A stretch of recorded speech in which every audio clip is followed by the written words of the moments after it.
এই সেই পৃথিবী কাঁপানো আলোকচিত্র যা তোলার পর ফটোগ্রাফার নিজেই আত্মহত্যা করেছিলেন।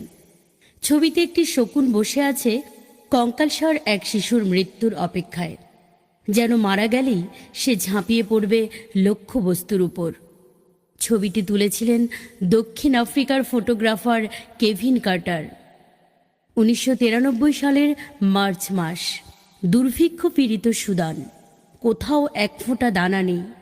ক্ষুধার যন্ত্রণায় কাতর শিশুটি এক মুঠো খাবারের সন্ধানে আয়ত শহর থেকে আধা মাইল দূরে জাতিসংঘের খাদ্য গুদামের দিকে অগ্রসর হচ্ছিল।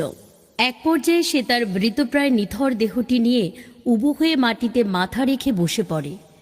ঠিক তখন পাশ থেকে একটা শকুন লোলুপ দৃষ্টি হেনে শিশুটির মাংস ভক্ষণ করার জন্য প্রতীক্ষা করতে থাকে। এই ছবি দ্য নিউ ইয়র্ক টাইমসে প্রকাশিত হলে বিশ্বজুড়ে তোলপাড় সৃষ্টি হয়। 1994 সালে সেরা ফিচার ফটোগ্রাফির জন্য পুলিৎজার পুরস্কার জিতে নেয় ছবিটি। কিন্তু ফটোগ্রাফার কেভিন কার্টার পুরস্কার জেতার 4 মাসের মাথায় মাত্র 33 বছর বয়সে আত্মহত্যা করে বসেন। পরে জানা যায় ছবিটি তোলার পর থেকেই তিনি মানসিকভাবে ভেঙে পড়েছিলেন। মৃত্যুর আগে ছবিটির বিষয়ে কেভিন কার্টার তার ডায়েরিতে লিখেছিলেন, হে পরম করুণাময়, আমি প্রতিশ্রুতি দিচ্ছি, খাবার তা সে যত খারাপ স্বাদেরই হোক না কেন, আমি সেটা নষ্ট করব না। এমনকি আমার পেটে ক্ষুধা না থাকলেও না। আমি প্রার্থনা করি আমরা চারপাশের পৃথিবীর প্রতি আরও সংবেদনশীল হব এবং আমরা আমাদের ভেতরের স্বার্থপরতা এবং সংকীর্ণতা দ্বারা অন্ধ হয়ে যাব না।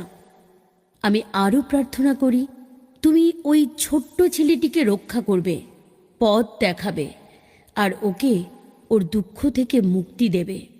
এই ছবি যেন মানুষকে মনে করিয়ে দেয় ওই শিশুটির তুলনায় তারা কতটা ভাগ্যবান, কারণ তোমার করুণা ছাড়া কারো ভাগ্যে একটি দানাও জোটে না। বিদায়। এই